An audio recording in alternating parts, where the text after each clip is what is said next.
மருதநாயகம். என்ன அற்புதமான வாழ்க்கை இது! வெளியே தெரியாம போயிருச்சேன்னு பெரிய வருத்தம் எனக்கு இருந்தது. அதை மணி அவர்கள் தீர்த்து வைத்து விட்டார். நடுவில் நான் இதெல்லாம் விட்டுட்டு போயிடலாம், என்னதுக்கு இந்த கஷ்டம் அப்படின்லாம் நினைச்ச போது என்னை இங்கே தங்க வைத்ததே நீங்கள் தான்.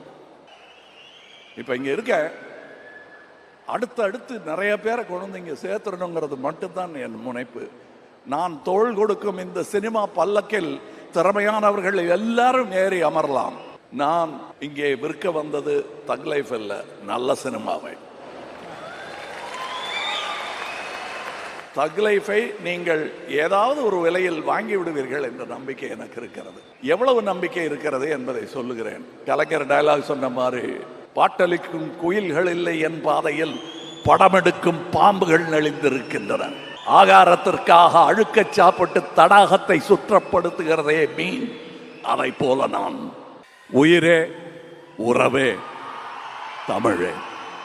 நான் வழக்கமா கருப்பு கண்ணாடி போட்டுட்டு வரமாட்டேன்.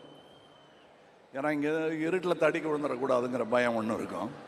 அது போக எனக்கு உங்களை சரியாக பார்க்கணும், நீங்களே என்ன சரியாக பார்க்கணும். ஆனால் ஏன் இதை போட்டிருக்கேன்னா, மறுபடி வித் யுவர் பெர்மிஷன் போட்டுக்கிறேன். ஏன்னா நான் எழுதிக்கிட்டு வரல, நெஞ்சில் பதிஞ்சதை இங்கே சொல்ல வரேன். இந்த விழாவுக்கும் சிவண்ணா அப்படின்னு சொல்லுவாங்க எல்லாரும் அவரை. நானும் அப்படியே சொல்கிறேன். ஆனால் நான் அவருக்கு சித்தப்பா. இருந்தாலும் பேர் சிவண்ணா, அதனால அண்ணான்னு கூப்பிடுறேன். இந்த அன்புக்கு நான் எப்படி அடிபடையாமல் இருக்க முடியும்? உங்கள் பிரதிநிதியாக அங்கிருந்து கன்னடத்து சூப்பர் ஸ்டார் இங்கே வந்திருக்காரு. அவர் தன்னை அப்படி அடையாளம் காட்டிக்கொள்ளவில்லை. என் மகனாக, என் ரசிகனாக இங்கே வந்திருக்கிறார், உங்கள் பிரதிநிதியாக. மணிரத்னம் சார் கூட படத்திலலாம் நடித்ததுனால ரொம்ப அழக்கூடாதுங்கிறத கற்றுக்கிட்டேன். ஆனால் உள்ள நிறைய கண்ணீர் இருக்கு, சந்தோஷம் கலந்ததும் சோகம் கலந்ததும். ஆனால் அது உங்களுக்கு தேவையில்லை. உங்கள் சந்தோஷத்திற்குத்தான் நான். அப்படியே சொல்லி கொடுத்து பழகிட்டாங்க, இனிமே மாற்ற முடியாது. 3 வயசுலேருந்து இவருக்கு நான் சித்தப்பா தான். இவர் நம்ம எஸ்டிஆர் அவர்களையும் அதையே சொல்லி வளர்த்துட்டாரு அவங்க அப்பா. அவர் என்னையும் ஒரு எக்ஸாம்பிளாக அவருக்கு காட்டியதற்காக அவருக்கு நன்றி சொல்ல வேண்டும். அவர் இங்கே கூட்டிகிட்டு வரல, வந்தால் அழுதுருவார்னு நாங்கள் 2 பேருமே அதை பேசிக்கிட்டோம். பாருங்க, படம் பார்க்கும்போது சந்தோஷமான சீனில் நம்ம டான்ஸ் ஆடிக்கிட்டு இருக்கும்போது கூட அவர் அழுதத்தான் செய்வார். எனக்கும் வருது. இவங்கெல்லாம் பார்க்கும்போது என்ன கடந்து வந்திருக்கிறோம், எப்படி என்னை தாங்கி பிடித்திருக்கிறார்கள், எத்தனை தலைமுறைகளுடன் நான் தோளுரசி இருக்கிறேன் என்பதை பார்க்கும்போது எனக்கு என்ன சொல்றது, நன்றியை தவிர வேற ஒன்றும் சொல்ல தோணல. இந்த தக் லைஃப்கான வெற்றி ஆகப்போவதற்கான காரணம் முன்வரிசையில் அமர்ந்திருக்கும் இந்த தக்குகளும் அரங்கத்தையே நிறைத்திருக்கும் அந்த தக்குகளும் சேர்ந்துதான். சரி, இப்போ எங்கிருந்து ஆரம்பிக்கணும்? விழாவின் நாயகன் ரஹ்மான் அவர்கள் என்பதனால் அங்கிருந்து ஆரம்பிக்கிறேன். என்னை ஒரு போதையில் அப்படி இருக்கும்போது எழுப்பி விட்டு மறுபடியும் இன்னொரு போதையில் என்னை ஆழ்த்தி விட்டவர் ரஹ்மான். எங்கள் அண்ணன் இளையராஜா, தம்பி ரஹ்மான். தென்னகம் இந்தியா பெருமை கொள்ளும் அற்புத கலைஞர்கள். அவர்கள் ஆயுசு எண்ண முடியாதது. அதை எண்ணி பெருமிதம் கொள்கிறேன் நான். மணி சார், என்ன மணி சார் சிரிக்கிறார் பாரு. ஆனால் நாங்கள் முதல்ல மீட் பண்ணதுலேருந்து அப்படி தான் பேசிகிட்டு இருக்கிறோம். ரொம்ப சின்ன வயசில் மீட் பண்ணிட்டோம். ஆனால் எங்களை சந்திக்க வைத்தது சினிமா தான். அந்த சினிமாவுக்கு என்றென்றும் நான் நன்றி கடன் பட்டு இருப்பதால் அதை பெருசாக சொல்லிக்கல. அது எப்படியும் பலரையும் சேர்த்து வைக்கும். திமிரு பிடிச்ச கலைஞர்களை கூட பணிவுடன் நடிக்க வைக்கும் இந்த சினிமா. இந்த அப்ளாஸ் கேட்கும் போது நாங்கள் நிமித்திக்கிட்டு அப்படிலாம் கை காட்டினா கூட உள்ள விம்மும். பதிலுக்கு விசில் அடித்தா நல்லா இருக்காதுங்கிறதுனால தான் நாங்கள் அடிக்கிறது இல்லை. இல்லைன்னா உங்களை பார்க்கும் குதூகலம் எங்களுக்கும் தொற்றிக்கொள்ளும். ஆனால் இந்த விசில் எல்லாம் சினிமாவிற்காக என்பதை நான் உணர்கிறேன். நானும் இந்த துறையில் இருக்கிறேன் என்று தான் நான் நினைத்து கொண்டிருக்கிறேன். ரவி கே சந்திரன் அவர்கள் இன்னைக்கு நாங்கள் பிடிச்சு வச்சிருக்கோம். ரஹ்மானை பிடிக்க முடியல, அங்கே கொண்டு விட்டாங்க. இருந்தாலும் அவர் திரும்பி வராரு, நன்றி. இவரும் ஒரு படம் அங்கே பண்ணிட்டாருன்னா திரும்பி வரமாட்டார். அது நடந்திருக்க வேண்டியது. மருதநாயகம் என்ன அற்புதமான வாழ்க்கை இது, வெளியே தெரியாம போயிருச்சேன்னு பெரிய வருத்தம் எனக்கு இருந்தது. அதை மணி அவர்கள் தீர்த்து வைத்து விட்டார். அந்த ஒர்க்கை மருதநாயகத்தில் நீங்கள் செய்த போது உங்களுக்கு இதைவிட சற்றே அனுபவம் குறைவு. முழு அனுபவத்துடன் உங்களை இந்த படத்தில் சந்திப்பது என்னுடைய பெருமையாக நான் கருதுகிறேன். நான் முதல்ல நானும் மணிசாரும் கையெல்லாம் கொடுத்துக்க மாட்டோம். சும்மா மற்றவங்க பார்க்கும்போது ஏதோ சண்டைன்னு நினச்சிருவாங்கங்கிறதுக்காக கை கொடுத்துப்போம். இல்லைன்னா நாங்கள் ரெண்டு பேர், நான் கொஞ்சம் ஜாஸ்தி பேசுவேன், அவர் மோனோசிலபிக். அவர் அந்த பெரிய டிம்ஃபனி மாதிரி ஒரு டம்னு கேட்கும், பாக்கியெல்லாம் நான் தபலா மாதிரி வாசிட்டு இருப்பேன் நான். அண்ட் இந்த இருவர், உங்கள் படத்து பேரையும் சொல்கிறேன் நான், இந்த இருவர் எனக்கு ஸ்டண்ட் மென்னாக அவர்கள் இருந்த காலத்திலிருந்து தெரியும் என்று அவர்கள் சொல்லித்தான் எனக்கே தெரியும். அப்படி உரு தெரியாமல் இருந்தவர்கள் தன் திறமையால் தேடி போக வைத்தவர்கள் இவர்கள். நன்றி. நான் விட்டதை பிடிக்கிறதுங்கிறது எல்லாரும் ட்ரை பண்ணுவாங்க. எனக்கு விக்ரம் தர்மாவை டைரக்டர் ஆகி பார்க்கணும்னு ஆசை. செய்யக்கூடியவர் அவர், செய்ய முடியல. விட்டதை பிடிச்சிருக்கேன். அவர் பிள்ளைகள் நீங்கள். அதனால தான் நீங்கள், நான் எங்கள் கூட்டத்துக்கு அப்புறம் வரேன், டெக்னீஷியன்ஸை பற்றி பேசுவோம்.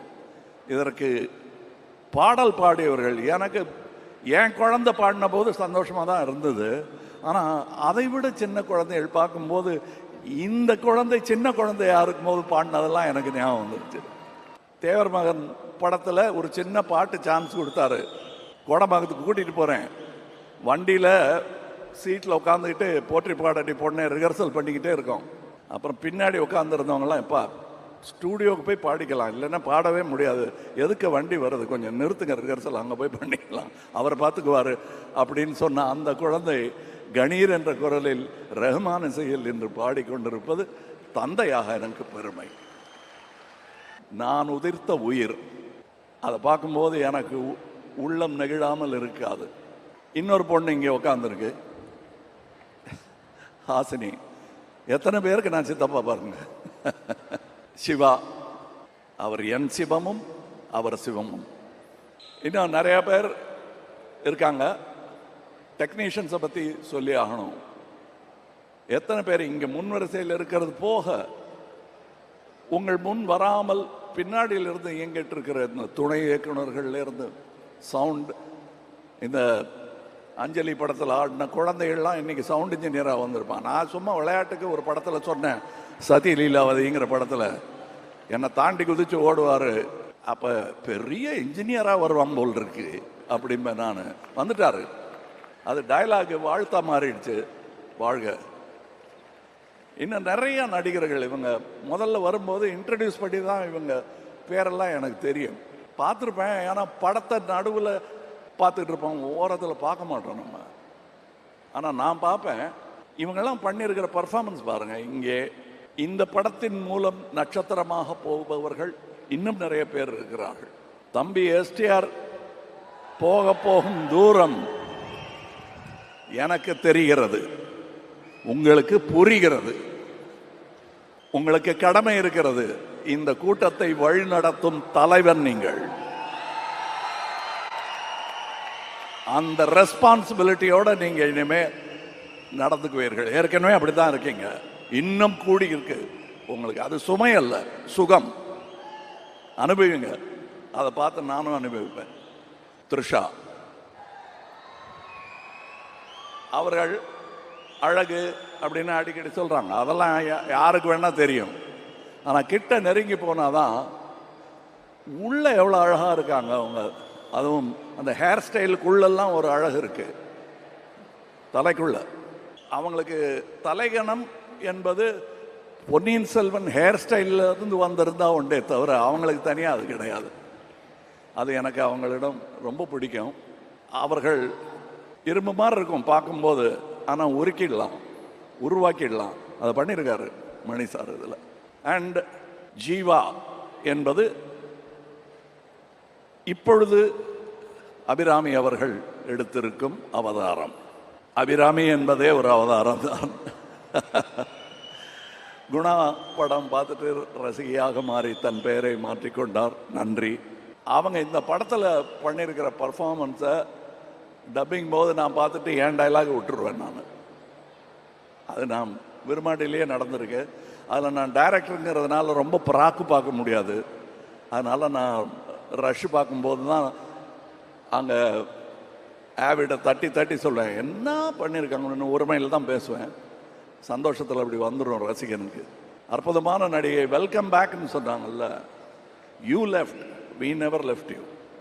அசோக் செல்வன். நான் நாசர்கிட்ட சொல்லிட்டு இருந்தேன், அவர் நெகிழ்ந்துட்டார் இவரை பாராட்டும் போது. எனக்கு நாசரை பார்த்த மாதிரி இருக்கு இவரை பார்க்கும்போது. நான் அதே போலீஸ் வேஷம் இருக்கு. நாசர் அந்த பில்டிங்கில் நடந்து வருவார். கண்டிப்பாக அப்போ பார்த்த உடனே தெரியும் யார் இந்த பையன்னு கேட்பாங்க எல்லாரும். அந்த பையன் தான் இங்கே இருக்கார். இன்னும் அப்படியே பையனாக தான் இருக்கார்.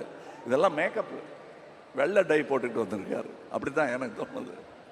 இங்கே உதவி இயக்குனரை நடிகையாக்கி இருக்கிறார். நட்சத்திரமாவதற்கான எல்லா வாய்ப்புகளும் இருக்கிறது சஞ்சனா. அப்புறம் வேற என்ன, யார் நிறைய பேர் இருக்காங்க கலைஞர்கள். இதில் நான் விட்டுறக்கூடாது. அதே நேரத்தில் நான் போர் அடிக்கவும் கூடாது உங்களை. இதில் அடிங்கிறாங்க, நான் அடிச்சிடுவேன் அப்புறம். இல்லை, இது ரொம்ப சந்தோஷமா இருக்கு. ஏன்னா நான் இந்த சந்தோஷ தருணங்கள்ங்கிறது சினிமா பார்க்கும்போது இருக்கும், எடுக்கும்போது அவ்வளோ இருக்காது. அதுவும் நான் 200 சொச்சம் சினிமாக்கள் நடிச்சிருக்கேன். அதில் நான் படம் எடுக்க வரும்போது எனக்கு ஏற்பட்ட கஷ்டங்கள் நிறைய. அந்த கண்ணீர் ஓடையை தாண்டி தாண்டி தான் நான் வந்துட்டு இருக்கணும். அதெல்லாம் நான் மனசில் வச்சுக்கல. ஏன் தெரியுமா? அந்த வன்மங்கள் எல்லாம் எனக்கு கேட்காமல் உங்கள் ஆரவாரம் என்னை தூக்கி விட்டது, கண்ணீர் துடைத்து விட்டது என்பதுதான் உண்மை. அதுவும் என்ன மாதிரி ரசிகர்கள், என் கூடவே இருந்தவங்க, எனக்கு இவர் ரசிகர் என்றே தெரியாதவர்கள். அசோக் செல்வன் சொன்னார் இல்லையா, எல்டான்ஸ் ரோட் வாசல் நின்ன கூட்டத்தில் நானும் நின்னேன்னு. நான் அவர்களுக்கெல்லாம் எப்படி நன்றி சொல்லுது? அதுக்கு தான் அரசியலுக்கு வந்தேன். புரியுதா உங்களுக்கு? நான் சீஃப் மினிஸ்டர் ஆகிறதுக்காக வரல. எம்எல்ஏ எம்பி எல்லாம் எனக்கு புரியாது. ஆனால் 40 வருஷமா ஒரு எம்எல்ஏ ஒரு தொகுதியில் என்ன பண்ண வேண்டுமோ அதை நாங்கள் தமிழகத்துக்கு மெதுவாக பண்ணிட்டு இருக்கோம். ஏன்னா நாங்கள் தனி மனிதர்கள். இங்கே இருந்து எங்க கூட உழைத்த தம்பிகள் எல்லாம் இன்று பெரியவர்களாக, பெரிய மனிதர்களாக சமுதாயத்தில் நடந்து கொண்டிருப்பது எனக்கு பெருமை. உங்கள் தம்பிகளும் அப்படி நடக்க வேண்டும், நடக்க வைக்க வேண்டும். எஸ்டிஆர் நாசர் பாய், நாங்கள் சினிமா தவிர நாங்கள் ஒருவருக்கொருவர் பேசிக்கொண்ட காதல் வசனங்கள் நிறைய. உட்காருங்க, அப்புறம் கட்டி பிடிச்சிக்கிறோம். என்ன ஆர்வம் சார் அவருக்கு சினிமாவில், தமிழ் மேலே எல்லாமே. நாங்கள் கலந்து பேசிக்குவோம், கலந்து ஆலோசிப்போம். நான் எங்கள் ஆலோசனை பூரா நீங்கள் எங்கே வீடு வாங்கியிருக்கீங்க, எத்தனை கிரவுண்டுன்னு கேட்டதே கிடையாது. அவரும் கேட்டது கிடையாது, நானும் கேட்டது கிடையாது. சினிமாவை எப்படி தூக்கி பிடிக்கணும், நம்ம என்ன பண்ணலாம், அது சின்ன படங்கள் வருவதற்கு என்ன வழி பண்ணணும் அப்படிங்கிறது எங்களுக்கு சான்ஸ் கிடைச்சதும் நாங்கள் நினச்சோம் பாருங்க. அதுதான் உண்மையான சினிமா ரசிகனின் லட்சணம். அது நான் பல பேரிடத்தில் இங்கே பார்க்கிறேன். பரைட்டே இந்த ஜோஜு யாருன்னு எனக்கு தெரியாது. நான் திடீர்னு எல்லா படத்தையும் பார்த்துட்டு இருப்பேன். இந்த ரெட்டைன்னு ஒரு படம், ரெட்டா, உங்களுக்கு ரெட்டைன்னு சொன்னாதான் தெரியும். ரெட்டா, அதாவது நான் கிட்டத்தட்ட 30 சொச்சம் டபுள் ரோல் பண்ணியிருப்பேன். ஒன்று மூக்கு வச்சுப்பேன், காது வச்சுப்பேன். மைக்கேல் மதன காமராஜங்கிற படத்தில் மட்டும்தான் ரொம்ப மேக்கப் வித்தியாசம் இல்லாமல் கடைசி காட்சிகளில் எல்லாருக்கும் ஒரே மாதிரி கெட்டப் போட்டுட்டு பண்ணியிருக்கோம். அது ஒன்று தான் நான் பெருமையாக சொல்லிக்கிறேன். ஆனால் தன்னுடைய ஆரம்ப கால படத்திலேயே ஒன்றுமே இல்லை, ஒரே போலீஸ் ஸ்டேஷனுக்குள்ளே இருப்பாங்க ரெட்டையர்கள். தனியாக தெரியும், இது அந்த சகோதரன், இது இந்த சகோதரன். எனக்கு இவங்க 2 பேரை பார்த்தா யார் அன்பு யார் அறிவுன்னு இன்னி வரலும் கேட்டுட்டு இருப்பேன். அவங்களும் அது சொல்லவே மாட்டாங்க, பதிலே சொல்ல மாட்டாங்க. யார் அன்புன்னு நீங்களே கண்டுபிடிச்சிக்கங்க சார். அந்த வேற மாதிரி இருக்காரு. அது வேற ஒரே மாதிரி ட்ரெஸ் போட்டுக்கிட்டு வருவாங்க. நான் அன்பு கிட்ட அறிவு அறிவுன்னு பேசிட்டு இருப்பேன், அறிவு கிட்ட அன்பு அன்புன்னு பேசிட்டு இருப்பேன். ரெண்டுமே எனக்கு பிடிச்ச வார்த்தைகள் தான்ங்கிறதுனால அவங்க கோச்சிக்க மாட்டாங்க தப்பா பேர் சொன்னா. ஜோஜு, நீங்க நான் பொறாமைப்படும் நடிகர்களில் ஒருவர். நிஜமா புதுசா நடிக்கணும்னு நினைக்கிறவன் பூரா எனக்கு போட்டின்னு நினைக்கிறவன் நான். ஆனா அவங்கள வரவேற்க வேண்டியது என்னுடைய கடமைன்னு நினைக்கிறவன் நான். அந்த கடமையை நாம் அனைவரும் செய்ய வேண்டும். என்ன நடுவில் நான் இதெல்லாம் விட்டுட்டு போயிடலாம், என்னதுக்கு இந்த கஷ்டம் அப்படின்லாம் நினைச்ச போது என்னை இங்கே தங்க வைத்ததே நீங்கள் தான். இப்போ இங்கே இருக்க அடுத்து நிறைய பேரை கொண்டு இங்கே சேர்த்துடணுங்கிறது மட்டும்தான் என் முனைப்பு. நான் தோள் கொடுக்கும் இந்த சினிமா பல்லக்கில் திறமையானவர்கள் எல்லாரும் ஏறி அமரலாம். இன்னொரு பக்கம் சாஞ்சனம் பிடிக்க மணி இருப்பார், ரஹ்மான் இருப்பார், ரவி கே சந்திரன் இருப்பார், நாதர் இங்கே கொஞ்சம் அந்த பின்னாடி பிடிங்கன்னா பிடிப்பாங்க. அவங்களாம் மேலே நிற்கிறவங்க நம்ம குழந்தைகள் என்னங்க அவங்க காலை தூக்கி தலையில் வச்சுக்கிட்டு இருக்கோன்னு வைக்கலாம், தப்பே கிடையாது. நம்ம குழந்தைகள் காலை முத்தம் கொடுக்கறது இல்லையா, அந்த மாதிரி நினச்சி தான் நான் நினைக்கிறேன். எனக்கு ரொம்ப விம்மும் சந்தோஷம் இங்கே இருக்கிறது. இந்த ராஜ்கமல் நிறுவனம் அப்படிங்கிறத சொல்லும்போது அதில் பின்னாடி எனக்கு பக்கபலமாக முதுக பிடிச்சிக்கிட்டே வந்தது அண்ணன் சந்திரஹாசன் அவர்கள். நான் பண்ணுற எல்லா விதமான கோளாறுகளுக்கும் சிகிச்சை செய்து அதை சரி பண்ணி என்னை கொண்டு வந்து சேர்த்தவர் அவர். ஐயோ அண்ணன் போயிட்டாரேங்கும் போது எனக்கு கிடைத்த தம்பி தான் மகேந்திரன். இது சம்பளம் கொடுத்தா கிடைக்காதுங்க, அதெல்லாம் பத்தாது. இங்கே நான் இப்போது அணிந்திருக்கும் இந்த ட்ரெஸ்ஸில் இருந்து ரங்கராய சக்திவேல் அணிந்திருக்கும் அந்த வித்தியாசமான ஆடையிலிருந்து அதை எனக்கு செய்து கொடுத்த அமிர்தா அவர்களுக்கு வணக்கம், நன்றி. என் பின்னாடி நிறைய பேர் இருக்காங்க, உட்கார். அவங்களுக்கு பின்னாடி ஒரு 4 பேர் இருக்காங்க. அத்தனை பேரையும் சொல்லி கொண்டு தான் இங்கே நேரம் பத்தாது. நாசருக்கு பின்னாடி எப்படி அவங்க இருக்காங்களோ அதை ஒவ்வொரு மேடையிலுமா சொல்லிட்டு இருக்க முடியும். அந்த மாதிரி என் பின்னாடி பல பேர், பல டெக்னீஷியன்கள். இதோட எடிட்டர், அந்த ட்ரைலர் பார்த்தீங்கல்ல, அது இத்தனை மில்லியன் அத்தனை மில்லியன் அந்த கட்ஸுக்காக தான் போயிட்டுருக்கு. மணிசாருக்கும் அதில் பங்கு உண்டு. நான் இன்னும் இவங்க பண்ண பர்ஃபார்மன்ஸை பற்றிலாம் சொல்லலை, ஏன்னா that will be a spoiler. தம்பி எஸ்டிஆர் பண்ணியிருக்கிற அவருடைய நட்சத்திர அந்தஸ்தை பற்றி பேசுகிறத ஒரு பக்கம் ஒதுக்கிட்டு அவர் இதில் பர்ஃபார்ம் பண்ணியிருக்கிற விதத்தை நீங்கள் கண்டு ரசிக்க வேண்டும். நான் ரசித்தேன். நான் பெற்ற இன்பம் நீங்களும் பெறுவீர்கள் என்ற நம்பிக்கை எனக்கு இருக்கிறது. எல்லாரையும் சொல்ல முடியாது, அங்கே வேற ஒரு இடத்துல மிக்சிங் நடந்துட்டு இருக்கு. விப்ளாஷ் என்ற படத்தின் சவுண்ட் மிக்சிங் செய்ததற்காக ஆஸ்கார் வென்றவர் இந்த படத்திலும் செய்து கொண்டிருக்கிறார். இதெல்லாம் இப்போ தான் சொல்ல முடியும். முதல்லையே சொன்னால் படஞ்செறியில் இருக்கும் போல் இருக்கு, பேராக சொல்லிகிட்டு இருக்காங்கன்னு நினச்சிடக்கூடாதுங்கிறதுக்காக அதெல்லாம் அப்புறமா இது எப்படிங்கன்னு கேட்கும்போது அவங்க பேரை சொல்லலாங்கிறதுக்காக விட்டு வச்சுருக்கோம். ஏன்னா அவங்க ஒர்க்கு இந்த மாதிரி மேடையில் நின்னா புரியாது, படம் பார்க்கும்போது தான் தெரியும். ரவி கே சந்திரன் அவர்களுடைய வேலை என்ன என்பது ட்ரைலர் பார்த்தா கூட புரியாது. கதையோடு அவர் பண்ணியிருக்கிற லைட்டிங்கை பார்க்கணும். நான் இங்கே விற்க வந்தது தக் லைஃப் அல்ல, நல்ல சினிமாவை. தக் லைஃபை நீங்கள் ஏதாவது ஒரு விலையில் வாங்கி விடுவீர்கள் என்ற நம்பிக்கை எனக்கு இருக்கிறது. எவ்வளவு நம்பிக்கை இருக்கிறது என்பதை சொல்லுகிறேன். இது யாரோ மற்ற ப்ரொடியூசர்லாம் சவால் விடுறதா நினைக்க வேண்டாம், அதல்ல, அவங்கவுங்க இஷ்டம். நான் சேட்டலைட்டும் நெட்ஃப்ளிக்ஸும் மட்டும்தான் விட்டிருக்கிறேன். பாக்கியெல்லாம் வி ஆர் டிஸ்ட்ரிபியூட்டிங். மணி சாருக்கு ரிஸ்க் வந்துடாமல் நாங்கள் டிஸ்ட்ரிபியூட்டிங். என்ன நம்பிக்கை இருந்தால் இப்படி பண்ணுவோம் நீங்கள் சொல்லுங்கள். ஏன்னா வியாபாரம் எங்களுக்கு ஓரளவுக்கு தெரியும். அந்த நம்பிக்கையில் உங்களை நம்பி ஒரு நல்ல சினிமாவை தயாரித்து முதலீடு செய்திருக்கிறேன். உரம் போட்டு இருக்கிறோம், உழுது இருக்கிறோம். விவசாயிக்கு இதை தவிர வேற ஒன்றும் தெரியாது. எங்கள் விவசாயம் சினிமா விவசாயம். அதில் யாராவது வந்து இதில் கார்ப்பரேட் விவசாயம் பண்ணாமல் இருக்கிறதுக்காகத்தான் மணி மாறி தோழர்கள் எனக்கு தேவையாக இருக்கிறார்கள். நன்றி. இதில் தோள் கொடுத்த அத்தனை சகோதரர்கள் பேரையும் சொல்ல முடியாது, தோள் கொடுக்க போகும் ரசிகர்கள் பேரையும் தனித்தனியே சொல்ல முடியாது. நான் கடந்து வந்த பாதையில் கலைஞர் டயலாக் சொன்ன மாதிரி, பாட்டளிக்கும் குயில்கள் இல்லை என் பாதையில், படமெடுக்கும் பாம்புகள் நெளிந்திருக்கின்றன. ஆகாரத்திற்காக அழுக்க சாப்பிட்டு தடாகத்தை சுற்றப்படுத்துகிறதே மீன், அதை போல நான்.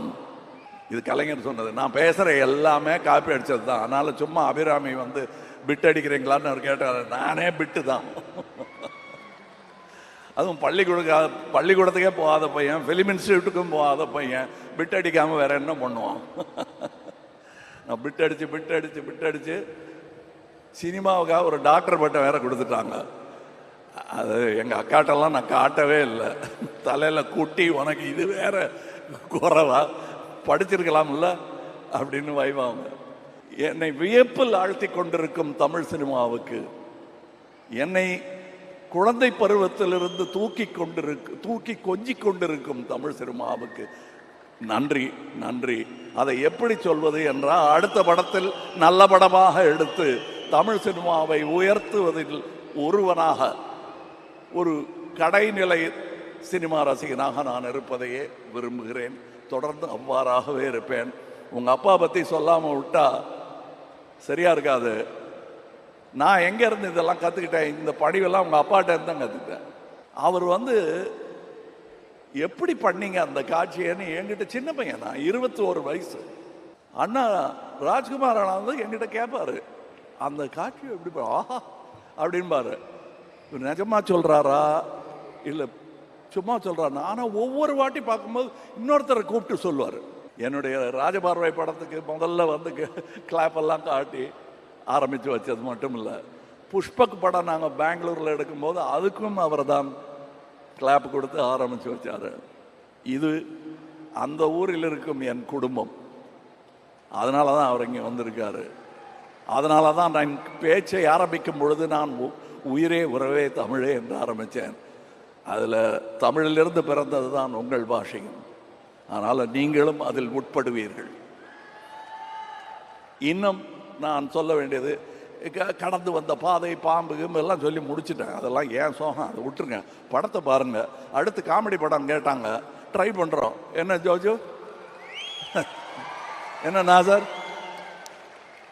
ட்ரை பண்ணலாம். என்ன ரஹ்மான் அந்த பக்கம் பார்க்குறீங்க? ஓகே, இவங்களுக்கு நான் வேற வச்சிருக்கேன் உங்களுக்குங்கிற மாதிரி வச்சிருக்கேன். எல்லாருக்கும் நன்றி. அற்புதமான சந்தோஷமான ஒரு நிகழ்வு. நான் கொண்டாடுவது சினிமாவையும் இந்த சினிமா கம்பெனியையும். ஏன்னா என் பேர் வரக்கூடாதுன்னு நினைக்கிறேன். அதில் அந்த மாதிரி பேர் வச்சுருக்கலாமோன்னு இப்போ தோணுது. எங்கள் அம்மா மேலே எனக்கு ரொம்ப ஆசை, என் மேலேயும் எனக்கு ரொம்ப ஆசை. அதனால ராஜ்கமல்னு வச்சோம். அது மட்டும் இல்லை, நான் பெரிய சாந்தாராம் ஃபேன், அதனால ராஜ்கமல். இந்த ராஜ்கமலுக்கு இவ்வளோ பெரிய அரங்கம் கொடுத்தது நீங்கள் தான். அதில் நிற்கும் தகுதியையும் ஏற்படுத்தி கொடுத்தவர்கள் நீங்கள் தான். இந்த படத்தை நீங்கள் ஆதரித்தால் அடுத்து நல்ல படங்கள் கொடுப்பதற்கு என் கையில் வலு இருக்கும். ஏன்னா நான் கட்சி நடத்துறதே என் பணத்தை வச்சு தான். சினிமாவுக்கு கொஞ்சமும் அதற்கு கொஞ்சமுமாக போட்டுக்கிட்டு இருக்கேன். நான் எல்டான்ஸ் ரோடில் நடந்து போயிட்டு இருந்தேன் பையன், டான்ஸ் அசிஸ்டண்ட்டாக இருந்த பையன்.